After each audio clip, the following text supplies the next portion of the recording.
Live वाले कैसे हो यार? Fadil Rashid, good morning sir, good morning.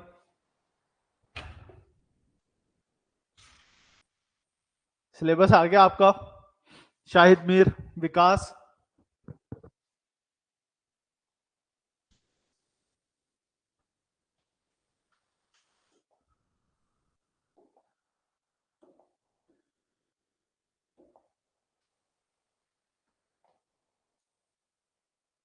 किस बात की टेंशन है शाहिद?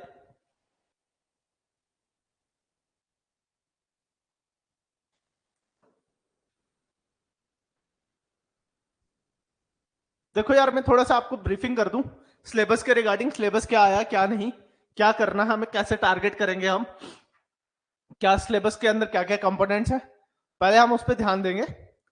यहां पे अगर मैं देखूं सिलेबस जो जेकेएसएसबी ने डाला है, उसके अंदर सबसे पहले क्या है आपका क्वांटिटेटिव एप्टीट्यूड वाला पार्ट। कौन सा पार्ट है? क्वांटिटेटिव एप्टीट्यूड वाला पार्ट। ये अलग से 15 नंबर का मेंशन किया उन्होंने। कितने मार्क्स का? 15 मार्क्स का। 15 मार्क्स का 15 क्वेश्चन है, सॉरी 30 मार्क्स का। 15 क्वेश्चन है, 30 मार्क्स का है। और उसके बाद मैथमेटिकल एबिलिटीज, ये अलग से कंपोनेंट है। 15 क्वेश्चन 30 मार्क्स के, तो कुल मिला के आपकी वेटेज होगी 60 मार्क्स की। कितनी वेटेज है मैथ में? कितनी वेटेज है? 60 की। मैथ प्लस रीजनिंग, दो कंपोनेंट आपके 50% वेटेज पे है। कितने परसेंट वेटेज पे है? 50%। दोनों को मिला के 100 नंबर है। 20 सवाल जनरल इंटेलिजेंस एंड रीजनिंग भी है। बच्चों को मेरे को पता है कि समहाउ ये वाला वो मैनेज कर लेंगे। जो मेन डर है बच्चों का वो इस कंपोनेंट पे कि सर ये बिल्कुल नया है, ये एडवांस मैथ डाल दिया इन्होंने, ये बिल्कुल नया है, इसको कैसे करेंगे। बट मैं आपको एक बेस्ट तरीका दिखाता हूं कि कैसे किया जाएगा इस एग्जाम के लिए। क्या थियरी रखोगे आप, कैसे अप्रोच करोगे, सिलेबस के अंदर क्या क्या चीजें करोगे। I hope. देखो सबसे पहले स्टार्ट करेंगे हम ये वाला कंपोनेंट, ज्योमेट्री वाला, सबसे पहले। ठीक है, ऊपर वाला चल रहा है जैसे वो चलाएंगे। जब भी हम बेसिक करेंगे, स्टार्ट करेंगे ज्योमेट्री से। कहां से? ज्योमेट्री से। ज्योमेट्री के अंदर सबसे इंपॉर्टेंट चीजें क्या है आपकी? ट्राइंगल्स डाल दिया उन्होंने। फैक्ट्स एंड फिगर्स तो high, triangle and various kinds of centre. Important point किस तरह ये सेंटर वेंटर्स क्या है। सेंटर्स क्या है? जैसे आपको ट्राइंगल के अंदर पिछली बार भी आपने पढ़ा था वीएलडब्ल्यू के सिलेबस के अंदर, सरकम सेंटर, इन सेंटर, ये चीजें हैं। इन सेंटर क्या होता है जब हम डिटेल में पढ़ेंगे, सब चीजें आपको एक्सप्लेन करूंगा। सरकम सेंटर, इन सेंटर, आर्थो सेंटर, ये सेंटर्स पढ़ने हैं, इनके बारे में हमें पढ़ना है। ठीक है, सेंट्रॉइड क्या होता है, इन सब चीजों के बारे में हम देखेंगे। ठीक है, ये 4-5 सेंटेंस बनते हैं, इनके बारे में देखेंगे। अगर मेरे पास है, सबसे पहले लाइन्स एंड एंगल्स पढ़नी पड़ेंगी ज्योमेट्री के अंदर। क्या पढ़ना पड़ेगा? Lines and angles. Lines and angles के बेसिस पे सवाल। भाई डिटेल्ड में इतना हाईफाई नहीं आएगा, मैं अभी भी आपको बोल रहा हूं, बट इतने चीज की श्योरिटी रखने की हर कंपोनेंट टच करके जाओ, क्योंकि 30 मार्क्स आर मोर इंपॉर्टेंट। क्यों राहुल? 30 नंबर सबसे ज्यादा इंपॉर्टेंट है।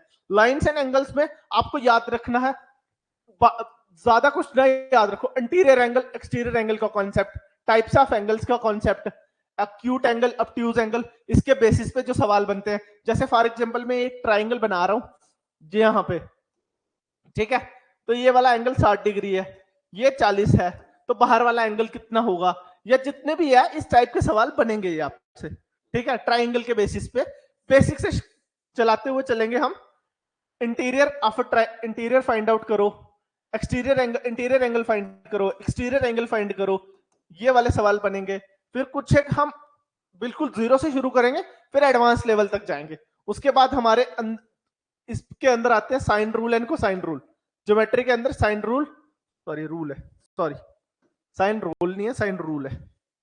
साइन रूल, कोसाइन रूल, ये पढ़ेंगे हम। तो सिलेबस को हम मैंने बिल्कुल ब्रीफिंग करके ऐसे तोड़ दिया हुआ है। ज्यादा टाइम लेगा आपका ज्योमेट्री वाला पार्ट। ठीक है, फिर ट्राइंगल्स, फिर हम देखेंगे ट्राइंगल्स। ट्राइंगल्स के अंदर वेरियस सेंटर्स देख लिए हमने। ट्राइंगल्स में क्या देखेंगे हम? ट्राइंगल्स के अंदर क्या क्या देखेंगे? इक्विलेटरल ट्राइंगल के बेसिस पे क्या फॉर्मूले बनते हैं, आइसोसेलेस के अंदर क्या बनते हैं, आइसोसेलेस ट्राइंगल के अंदर क्या चीजें आती हैं, स्केलन आएगी तो क्या लगेंगे, एरिया ऑफ ट्राइंगल कैसे कैलकुलेट किया जाएगा, एरिया ऑफ ट्राइंगल कैसे कैलकुलेट किया जाएगा, ये सब चीजें इसके अंदर आएंगी, ठीक है। बाकी इसके बाहर मुझे नहीं लगता एक चीज बीच में इंपॉर्टेंट छूट रही, that is circle. Circle is most important. Circle में हमें क्या है, सर्कल के बेसिस पे, टेंजेंट के बेसिस पे सवाल आएंगे, ठीक है। उसके बाद और क्या सवाल आएंगे, टेंजेंट आ गया, और क्या आएगा, टेंजेंट आ गया, सीकेंट आ गया, इसी के फिगर्स पे, ये वाले बेसिस पे सर्कल के कॉर्ड, डायमीटर, इन चीजों पे सवाल आने के चांसेस है, इन्हीं चीजों पे आने के सवाल चांसेस है। ये था सिर्फ ज्योमेट्री वाला पार्ट। जब इतनी चीजें कर लोगे आप समझ लो मैक्सिमम पार्ट आपने खत्म किया। देन मैं चलाना चाहता हूं ईट द फ्रॉग थ्योरी से, कि जो सबसे मुश्किल कंपोनेंट है पहले उसको खत्म करो, जो सबसे मुश्किल है पहले उसको खत्म करो, सो दैट बाकी वालों के लिए चीज आसान हो जाए। देखो कंप्यूटर आपका little bit on the easier part as compare to this वाले एडवांस मैथ से। इंटेलिजेंट रीजनिंग वाला पार्ट आसान है, आप कर लोगे रीजनिंग, हाँ समहाउ मैनेज कर लोगे, बट इस चीज में आपको टाइम मांगेगी, ये आपको यहाँ पे टाइम लगेगा, ठीक है। इस चीज को करने में आपका टाइम जाएगा। अगर मैं आगे वाला सिलेबस दिखाऊं आपको, तो क्या है सिलेबस के अंदर, ज्योमेट्री वाला पार्ट हुआ, फिर हम उसके बाद स्टार्ट करेंगे ये वाला मेंसुरेशन। मेंसुरेशन में ट्राइंगल, क्वाड्रिलेटरल, रेगुलर पॉलीगन्स, जिसके अंदर आपका प्रिज्म, ये सब चीजें आएंगी, प्रिज्म वगैरह, सर्कल, राइट प्रिज्म, ये लिखा हुआ आगे उन्होंने, right circular cone, right circular cylinder, sphere, hemisphere, ये टोटली आपका क्लास 9-10 का मैथ्स है, class 9th and class 10th का मैथ्स है ये आपका। इसमें आपको सबसे इंपॉर्टेंट चीज है, अगर मैं इस चैप्टर का अगर बताऊं आपको, तो इस चैप्टर के अंदर आपको क्या देखना है सबसे ज्यादा इंपॉर्टेंट, मेंसुरेशन में क्या देखोगे, मेंसुरेशन सबसे आसान पार्ट है, सबसे आसान मेंसुरेशन है।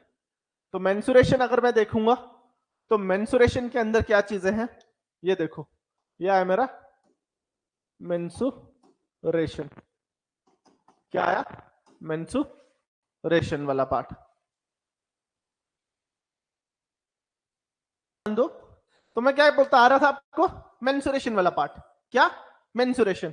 मेंसुरेशन आपको इतना हाईफाई नहीं करना है, मेंसुरेशन के अंदर आपको सबसे दो दो पार्ट्स में डिवाइड है, 2D 3D, दोनों डाल दिए उन्होंने, 2D भी डाला 3D भी डाला, 2 डायमेंशनल फिगर्स भी डाल दिए और 3 डायमेंशनल फिगर्स भी डाल दिए।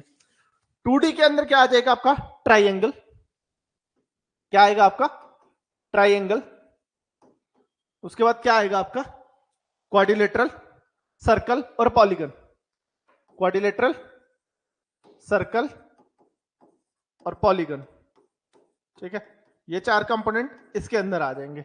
लेकिन 3D के अंदर क्या क्या आ जाएगा आपका, क्यूब, क्यूबॉइड, क्यूबॉइड, कोन, हेमिस्फेयर, स्फेयर पहले, हेमिस्फेयर,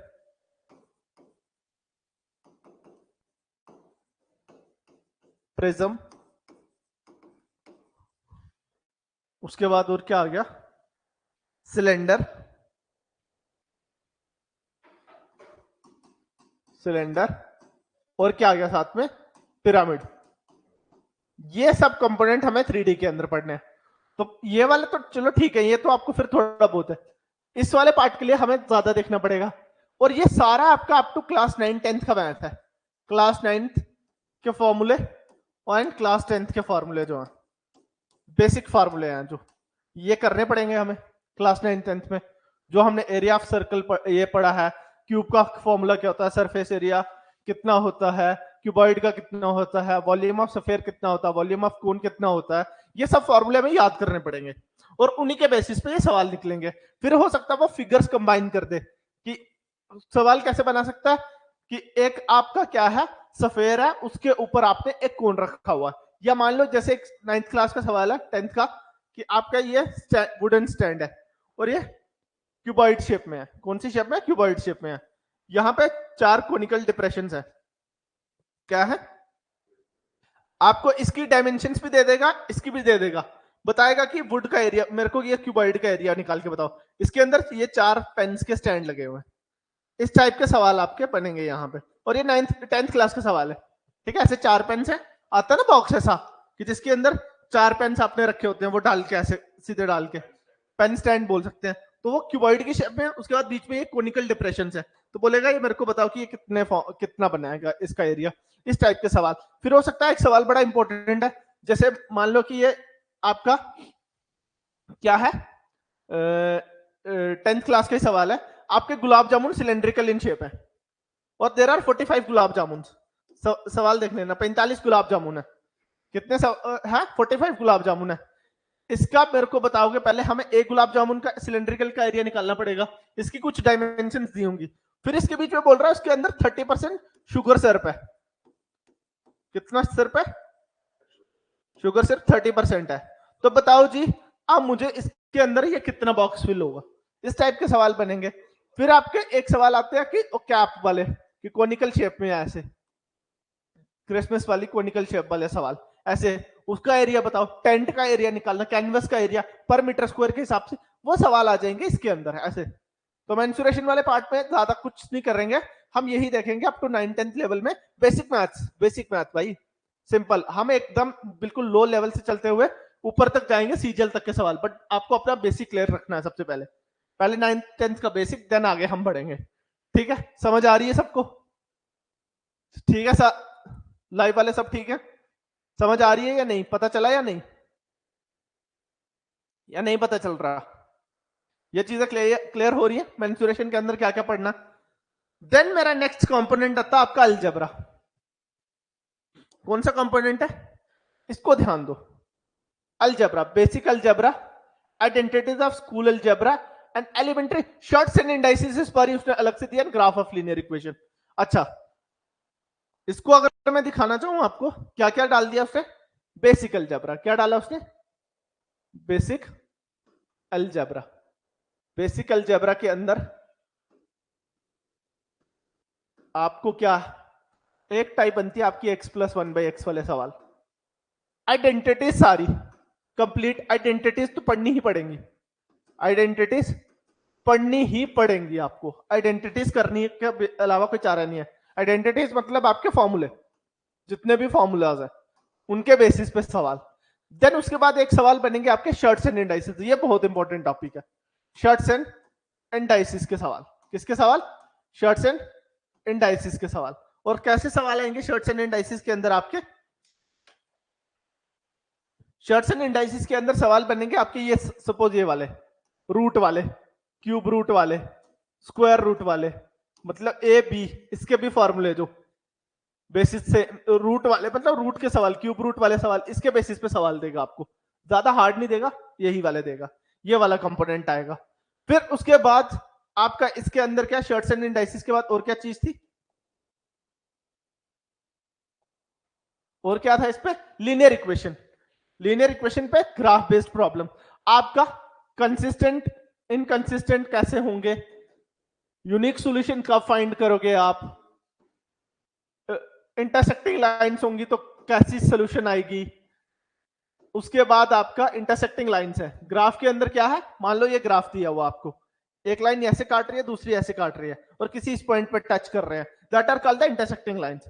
अगर इंटरसेक्टिंग लाइंस है तो कैसे आएगा, यूनिक सॉल्यूशन आएगी, सिस्टम ऑफ इक्वेशन कैसा होगा, कंसिस्टेंट होगा, इनकंसिस्टेंट होगा, इस टाइप के सवाल। Unique solution, infinitely many solution, इस टाइप का आंसर्स आएंगे आपके। ये जब हम करेंगे तब देखेंगे, इन्फिनाइटली मेनी सॉल्यूशन, इस टाइप के सवाल आपके बनेंगे, इन्फिनाइटली मेनी सॉल्यूशन, या फिर एक और बन जाता है नो सॉल्यूशन, इस टाइप के सवाल। कंसिस्टेंट आएगा सिस्टम ऑफ इक्वेशन, या इनकंसिस्टेंट आएगा, इस टाइप की सारी चीजें हम लीनियर इक्वेशन के अंदर देखेंगे।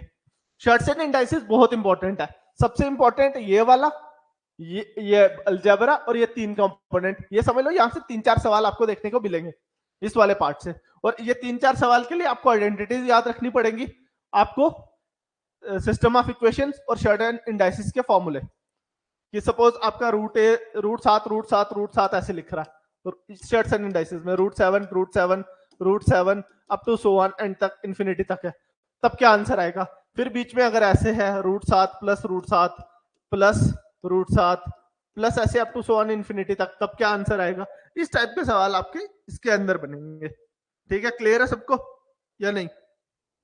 पता चल रहा है सिलेबस का शायद कि क्या क्या सर क्या बताना चाह रहे हैं कि सिलेबस के अंदर पढ़ने क्या क्या चीजें हैं, आपको समझ आ रही है?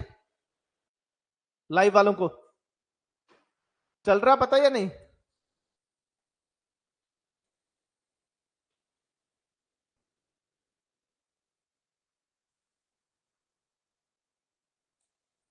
यस सर, साहिल कह रहा है यस सर। ठीक है, ये सब पढ़ेंगे इसके अंदर। देन हमारा नेक्स्ट कंपोनेंट क्या है? अगर मैं देखूं नेक्स्ट कंपोनेंट क्या है आपका? आपका है trigonometry. This is important one. Trigonometric ratios, complementary angles, height and distance. सबसे इंपॉर्टेंट है हाइट एंड डिस्टेंस, सबसे इंपॉर्टेंट है हाइट एंड डिस्टेंस। और सबसे आसान भी मेरे को हाइट एंड डिस्टेंस ही, पता नहीं क्यों मैं कहूंगा, अगर सबसे आप इन सब में पूछोगे तो क्या आसान है तो मैं बोलूंगा height and distance. Height and distance के अंदर हम तीन ट्राइंगल्स देखते हैं, तीन टाइप की ट्राइंगल्स बनती हैं। आपको जब मैं कराऊंगा आपको बिल्कुल बेसिक से कराऊंगा, तीन टाइप की ट्राइंगल्स बनेंगे आपकी ट्रिग्नोमेट्री के अंदर, हाइट एंड डिस्टेंस के अंदर। पहले तो है कॉम्प्लीमेंट्री रेशियोज वाले सवाल। कैसे सवाल है? रेशियोज वाले सवाल है। उसके बाद आपके बनेंगे हाइट एंड डिस्टेंस के सवाल। ठीक है, पाइथागोरस थ्योरम आनी चाहिए आपको, ट्रिग्नोमेट्रिक रेशियोज पता होनी चाहिए बेसिक। जैसे आपको पता है, मैं क्या बोलूं आपको, 1 प्लस कॉट स्क्वायर थीटा किसके बराबर होता है? कोसेक स्क्वायर थीटा के बराबर। 1 प्लस कॉट स्क्वायर थीटा किसके बराबर होगा? कोसेक स्क्वायर थीटा के बराबर। ये बेसिक आइडेंटिटीज। जैसे sine square theta plus cos square theta किसके बराबर होता है आपका? 1 के बराबर। फिर 1 प्लस टेन स्क्वायर थीटा किसके बराबर होता है? सेक स्क्वायर थीटा के बराबर। 1 प्लस टेन स्क्वायर थीटा किसके बराबर है? सेक स्क्वायर थीटा के बराबर। ये बेसिक, ये आ गए ट्रिग्नोमेट्रिक आइडेंटिटीज। ठीक है, उसके बाद आपकी ट्रिग्नोमेट्रिक रेशियोज। रेशियोज में आपको वो टेबल याद रखना, साइन 0 पे कितने डिग्री वैल्यू होगी, 30 पे कितनी होगी, 45 पे कितनी डिग्री है, 60 पे कितनी है और 90 पे कितनी है। इस तरीके से हमें ये सारी ट्रिग्नोमेट्रिक रेशियोज देखते हुए चलना है। साइन की क्या वैल्यू आती है 0 पे, कॉस की क्या होगी, टेन की क्या होगी, कॉट की क्या होगी, सेक की क्या होगी, और सेक थीटा कोसेक थीटा की क्या वैल्यू निकल के आएगी। कोसेक अगर 0 डिग्री एंगल है तो तब कितना निकल के आएगा। ये सब चीजें हमें यहाँ पे देखनी है। ठीक है, उसके बाद अगर मैं आपको अगली चीज बताऊं इसमें और इंपॉर्टेंट क्या है, तो सबसे इंपॉर्टेंट चीज निकल के जो आती है that is height and distance. ठीक है, इन्हीं रेशियोज के बेसिस पे सवाल होंगे। मान लो ऐसे पूछ ले, sine square 45 degree plus cosec square 30 degree minus 2 cot square 45 degree. तो आपसे आंसर पूछ रहा है, हमें ये ट्रिग्नोमेट्रिक टेबल्स यूज कर रहे हैं, तो आपको ये वैल्यूज निकालनी आनी चाहिए। इस टाइप के सवाल आपसे पूछ सकता है। ठीक है, समझ आ गई? ट्रिग्नोमेट्री इतनी मुश्किल नहीं आपसे पूछेगा। ठीक है, इसी लेवल के सवाल पूछेगा। और क्या बनते हैं इसमें सवाल, that is height and distance. सबसे इंपॉर्टेंट क्या है? Height and distance. Height and distance के अंदर भी ऐसे ही सवाल बनेंगे आपके। हाइट एंड डिस्टेंस के अंदर आपको एक चीज याद रखनी है, कॉन्सेप्ट ऑफ एलिवेशन और डिप्रेशन का। किसका concept? Concept of elevation and depression का। दो चीजें होती है इसमें, concept of elevation and depression. ये सब चीजें हमने इसमें देखनी है, ये सब चीजें इसके अंदर देखनी है, एलिवेशन और डिप्रेशन वाली। ठीक है, अब तीन ट्राइंगल्स बनते हैं बेसिक। ठीक है, कि 60 वाला, 30 वाला और 45 वाला। ठीक है, दो एंगल 90 के साथ ट्रिग्नोमेट्रिक रेशियोज के तीन ही ट्राइंगल्स बनती हैं। वो तीनों ट्राइंगल आपका सब कुछ निकलवा देंगी, आपका सारी चीजें निकलवा देंगी आपकी। ठीक है, जितनी भी चीजें सब इन तीन ट्राइंगल्स से हो जाएंगी। मैं आपको ट्राइंगल्स दिखा देता हूँ। ट्राइंगल्स क्या है, एंगल ऑफ एलिवेशन क्या होता है। मान लो सपोज ये मैंने कोई एंगल्स डाल, यहाँ पे ऑब्जर्वर बंदा खड़ा है और यहाँ से एक लाइन में ऊपर की तरफ ड्रा कर रहा हूँ और एक ये नीचे की तरफ देख रहा है। सपोज वो यहाँ पे खड़ा है, यहां से यहां तक के बीच का एंगल और यहां से यहां के बीच का एंगल, ये देख लो। ये जो मैं मान लेता हूँ ये एंगल लेट बी थीटा और ये मैं मान लेता हूँ लेट इट बी अल्फा। ये जो थीटा यहां से ऊपर कुछ एक चीज को देख रहा, that is called angle of elevation. क्या है? Angle of elevation. और ये नीचे वाली साइड जहां पे सपोज कोई चीज पड़ी है इधर देख रहा, तो that is called angle of depression. Angle of depression. ठीक है, ये इस चीज को ऐसे देख रहा है, दैट इज कॉल्ड, ये समझ आ गया angle of elevation angle of depression क्या होता है या नहीं, या नहीं आई समझ। अब आपकी बनती है 3 ट्राइंगल टोटल। जो मैं बताना चाहता हूं आपको सबसे इंपॉर्टेंट चीज है वो है आपकी ये 3 ट्राइंगल्स। आपको ये चीज याद रखनी है, आप माइंड में सवाल कर सकते हो, आपको कुछ लेने की जरूरत ही नहीं है अगर आपको ये 3 ट्राइंगल्स पता है। तो मैं ये पहली ट्राइंगल ड्रा कर रहा हूं, ध्यान से देखना। हमेशा पाइथागोरस थ्योरम जब हम अप्लाई करेंगे, आपका एक angle should be 90 degree, one angle should be 90 degree. इतना बेसिक के साथ अगर आपको पता तो इतनी सी चीज समझना कि ये 3 टाइप्स के ट्राइंगल्स बनेंगे आपके पास। इसके अलावा और कोई कॉन्सेप्ट मुझे नहीं लगता इतना मुश्किल बनाएंगे वो, लेकिन फिलहाल ये 3 के अकॉर्डिंग चलना है, ठीक है। मान लो एक बार ये एंगल ये वाला कितना है 90 है, तो ये 30 है, और ये कितना हो जाएगा 60, यही बनेगा। एक ट्राइंगल ये बनेगी कि ये 45 डिग्री एंगल है और ये वाला भी कितना है 45 डिग्री एंगल है। समझ आ रही है। एक बार क्या होगा, हो सकता है ये वाला एंगल 60 हो, ये वाला एंगल 30 डिग्री हो, ठीक है। ऐसे ही केस बन सकते हैं, बाकी और भी बन सकते हैं, बट मेजॉरिटी में ये 3 तो समझ लो ये बहुत इंपॉर्टेंट है, 30 डिग्री, ठीक है। आपको याद रखना है जो √30 के साथ वाली साइड होगी वो कितनी होगी, √3। तो 30 के साथ वाली ये साइड कितनी होगी, √3, ठीक है। 60 के साथ वाली साइड क्या होगी हमेशा 1, 60 के साथ वाली साइड क्या होगी हमेशा 1। ये 1 यूनिट होगी, ये √3 यूनिट होगी, ये 2 यूनिट होगी। ये 1 है तो ये भी 1 होगी, और ये √3। अगर 60 के साथ वाली है तो ये 1 होगी, ये 2 होगी, ठीक है। करके देख लेना, ये तीनों ट्राइंगल्स के बेसिस पे पूरा आपका हाइट एंड डिस्टेंस खत्म करा दूंगा, इन्हीं 3 ट्राइंगल्स पे हाइट एंड डिस्टेंस। बस यही हमने अप्लाई करना है हर जगह, हर क्वेश्चन में यही अप्लाई होगा, ठीक है। अब 2 ट्राइंगल्स 3 और बनती हैं, 15, 75 और 90 वाली, बट वो मुझे नहीं लगता कि फिलहाल जेके एसएसबी इतना मुश्किल सवाल पूछेगी आपसे कि एक ट्राइंगल 15 डिग्री एंगल है, एक 75 डिग्री है और एक 90 डिग्री है। तब रेशो किस में आएगा, वो √3 - 1। 15 डिग्री वाला एंगल क्या होगा, √3 - 1। 75 वाला क्या होगा, √3 + 1। कितना होगा, √3 + 1, ये आएगा 2√2, ठीक है। पर मुझे लगता नहीं है कि इतना मुश्किल आपसे पूछेंगे सवाल। मेरे को यही 3-4 ट्राइंगल्स इंपॉर्टेंट तीन लग रही हैं, तो वो मैंने आपको बता दी। ये इतना मुश्किल आपसे बनाने की सोचेगा नहीं, ठीक है। तो फिलहाल के लिए इसको याद रखो, सबसे इंपॉर्टेंट यही है, ठीक है। पता चल रहा है सिलेबस कैसे, क्या क्या पढ़ना क्या क्या नहीं। अगर मैं यहां देखूं पीछे, और क्या बीच में उन्होंने दिया हुआ, ट्रिग्नोमेट्री की simple problem. Then come statistics and probability, uses of tables and the graph, histogram, frequency, polygon, bar diagram, pie chart, that is measure of central tendency, mean, median, mode, standard deviation, calculation of simple probabilities, ठीक है।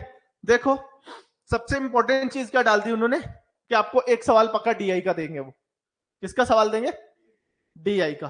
किसका देंगे, DI का। एक सवाल आपको DI का मिलेगा ही मिलेगा। किसका सवाल मिलेगा, डाटा इंटरप्रिटेशन। डाटा इंटरप्रिटेशन का एक सवाल है। तो ये आज आपके लिए चीज अच्छी हो गई कि यहां से आपके 2 से 3 2 सवाल तो मिनिमम बनेंगे, मिनिमम 2, क्योंकि डाटा इंटरप्रिटेशन का सवाल आया तो मिनिमम 2। अब डाटा इंटरप्रिटेशन के अंदर 3-4 टाइप के सवाल बनेंगे। एक तो आपके हिस्टोग्राम से बन सकता है, बार ग्राफ बन सकता है, बार ग्राफ से बन सकता है, पाई चार्ट से बन सकता है, ठीक है, दैट इज इंपॉर्टेंट। और उसके बाद पाई चार्ट में कुछ नहीं, सर्कल वाली शेप में, ठीक है, सर्कल वाले में आ सकते हैं कि ये इतने % डाटा है, ये इतना है, ये इतने हैं, कुछ XYZ ऐसे करके कंपोनेंट्स तोड़ के दिए होंगे, वो निकालने हैं हमें। निकालना मेरा हो सकता है आपसे सेंट्रल एंगल पूछे। पाई चार्ट के अंदर क्या पूछता है, एक सवाल सीधे सीधे पूछ ले सेंट्रल एंगल, कि इसका सेंट्रल एंगल कितना आएगा। लास्ट टाइम भी हाँ जेके एसएसबी में ये डाटा इंटरप्रिटेशन थी और यहाँ पे सवाल आया था इसके बेसिस पे, ठीक है। डाटा इंटरप्रिटेशन के सवाल आए थे, बार ग्राफ आ रहा था और पाई चार्ट मैक्सिमम यही आ रहा था, ठीक है। टेबुलर फॉर्म वाले सवाल बार ग्राफ में ही आ जाते हैं। और क्या इस पे, और क्या कंपोनेंट था, पाई चार्ट, मेरा। अब आगे आते हैं स्टैटिस्टिक्स एंड प्रोबेबिलिटी। देखो यार सबसे इंपॉर्टेंट चीज है स्टैटिस्टिक्स। स्टैटिस्टिक्स के अंदर मीन निकालना आना चाहिए आपको, मीडियन निकालने आने चाहिए आपको, मोड निकालना आना चाहिए, इनका empirical relationship between mean median and mode, एक फॉर्मूला इसके बेस पे भी बनता है, एम्पेरिकल फॉर्मूला रिलेशनशिप बोल सकते हैं, फॉर्मूला बोल सकते हैं, एम्पेरिकल रिलेशनशिप इनके बीच का क्या है, मीन मीडियन मोड के बीच में।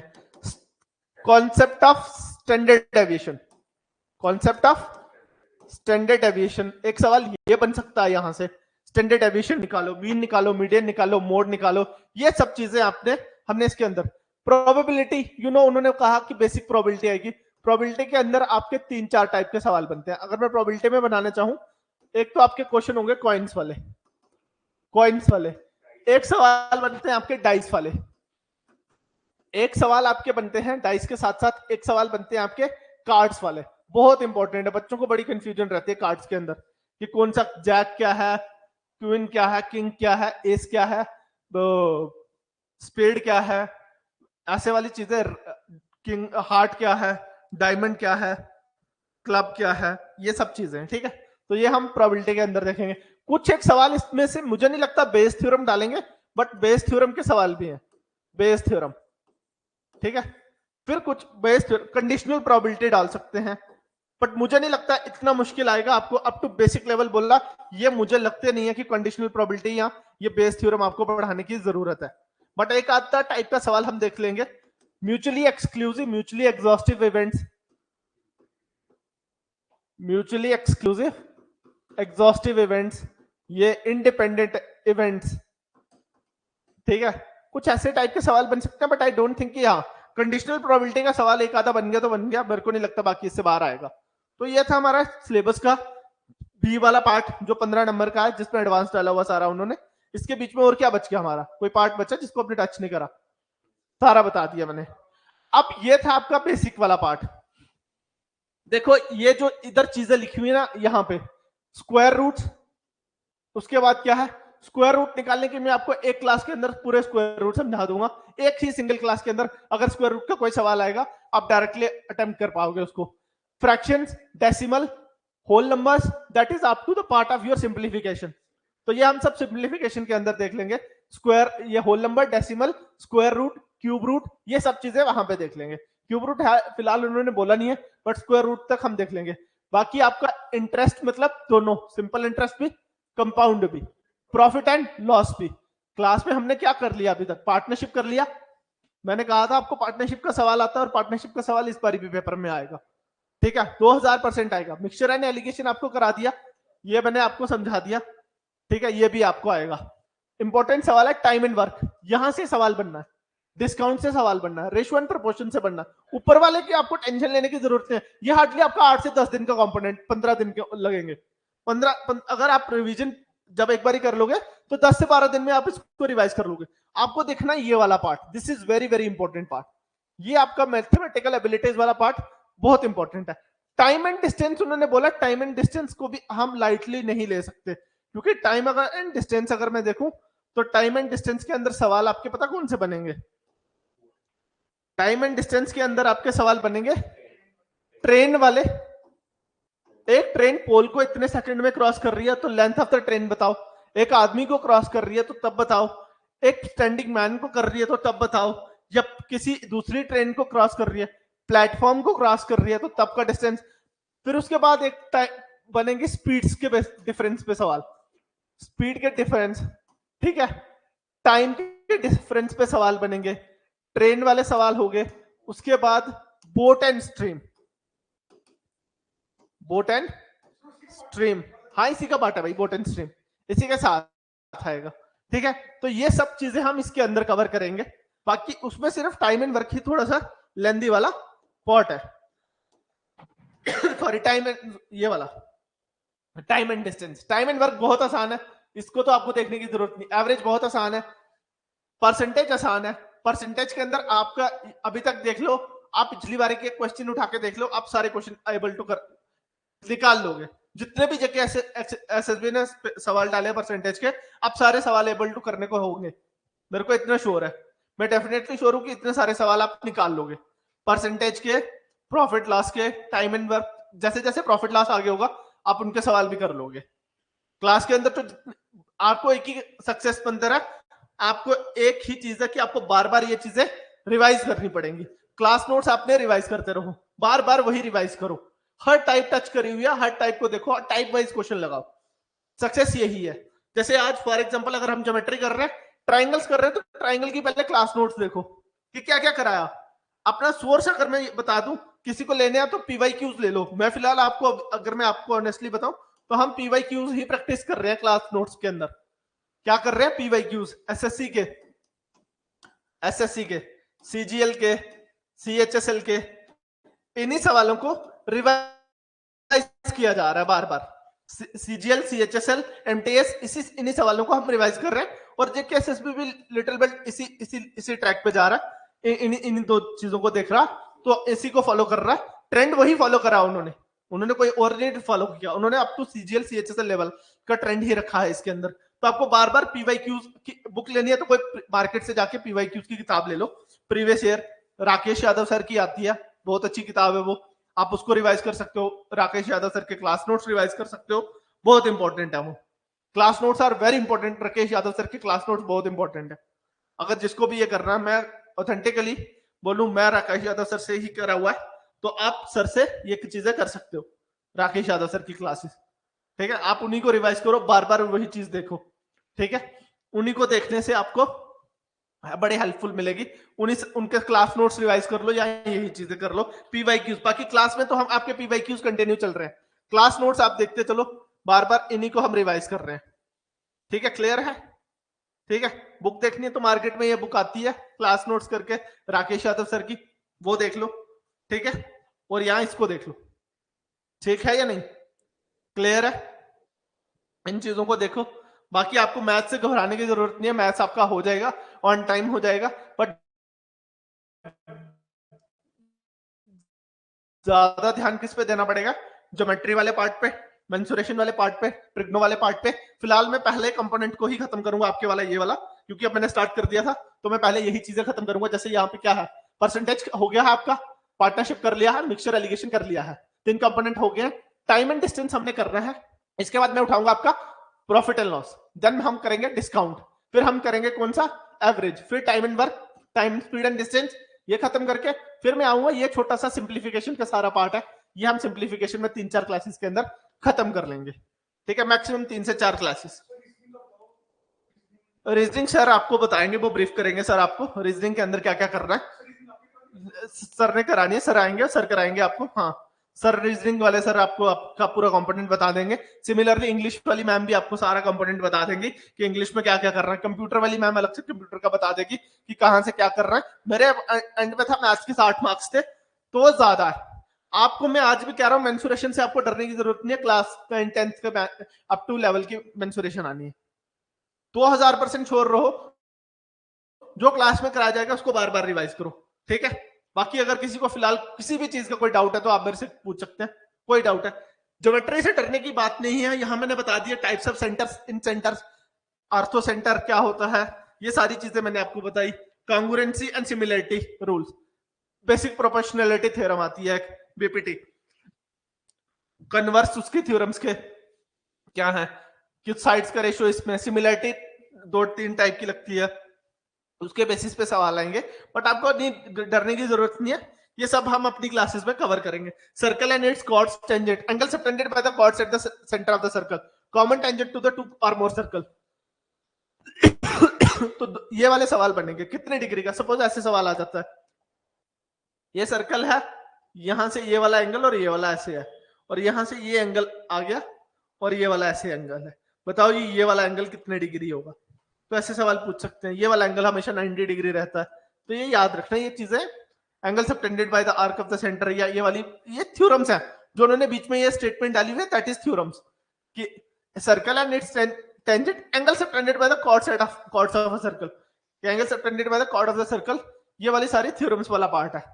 ठीक है, थ्योरम्स आती है 9th-10th में आपने पढ़ी हुई है, अब आप भूल गए, बस आपको रिवाइज करानी है इनको।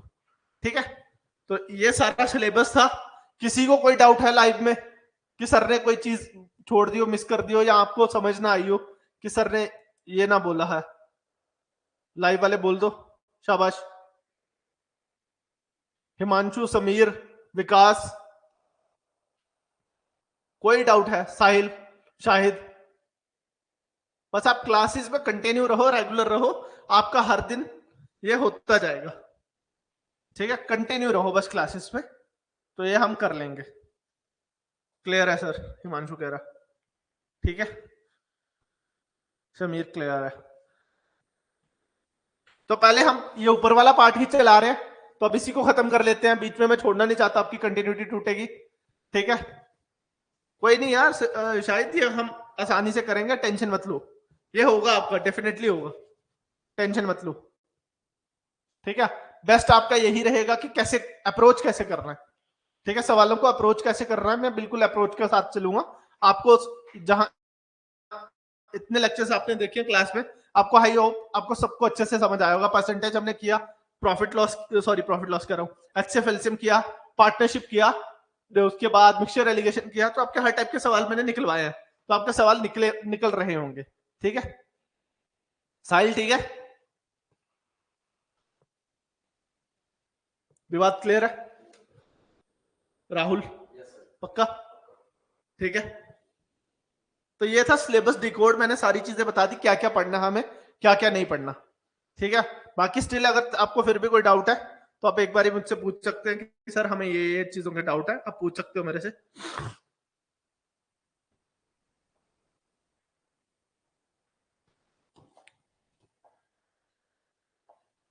साहिल कह रहा सर क्लियर है सब। ठीक है, बाकी हमारा सब इंस्पेक्टर का बैच जो है 1 जनवरी 2025 से एक और बैच हम स्टार्ट कर रहे हैं, बोथ ऑनलाइन और ऑफलाइन मोड्स में। हाँ, एचसीएफ एलसीएम नहीं है शायद सिलेबस में। आप हमारे ऑफलाइन सेंटर्स में भी आ सकते हैं, यहाँ पे गांधीनगर में। नंबर सिस्टम अलजेब्रा के साथ उन्होंने डाल दिया ना, थोड़ा सा अलजेब्रा उसी का पार्ट है ना नंबर सिस्टम का, तो वो उसी के अंदर देख लेंगे सारी चीजें। ठीक है, नंबर सिस्टम के बनते 3-4 टॉपिक हैं। एचसीएफ एलसीएम कहीं से भी नहीं कराते, पर मेरे को लगता है कभी कभी सवाल आ जाता है। जैसे पिछली बार कांस्टेबल में टाइम एंड वर्क दिया नहीं था, बट टाइम एंड वर्क का सवाल था।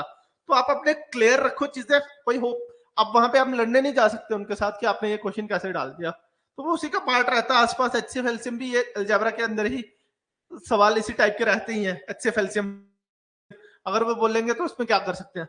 तो आप आओ हमारे ऑफलाइन सेंटर्स में, तो यहाँ पे आके देख सकते हो हमारा बैच। अभी हमने 1 जनवरी 2025 से हम स्टार्ट कर रहे हैं। बाकी इन पे शायद डिस्काउंट्स भी अवेलेबल हैं, 50% ऑफ है सारे कोर्सेज पे। ठीक है, और ये 2 जनवरी तक आपके कोर्सेज पे क्या रहेगा, ऑफ रहेगा। ठीक है, आप आ सकते हो। बाकी हम देखते हैं आप क्लास शुरू करते हैं या नहीं। ठीक है, सिलेबस का आपको शायद अच्छे से समझ आ गया होगा। अब हम क्लास पे चलते हैं, क्लास शुरू करते हैं, तो क्लासेस का देखते हैं। न्यू ईयर पे 50% डिस्काउंट है भाई, देख लो, मैथ्स को खींचो। मैथ्स पे न्यू ईयर रेजोल्यूशन यही बनाओ, इस बार मैथ्स अच्छे से करना है, हर एग्जाम के लिए मैथ्स को अच्छे से टारगेट करना है। तो न्यू ईयर पे ये देखो, यही रेजोल्यूशन होना चाहिए कि इस साल मैथ्स के नाम। ठीक है या नहीं? ठीक है, हम चलते हैं वापस, इसको मैं करने लगा हूं। किसी को कोई किसी प्रकार का कोई डाउट तो नहीं है?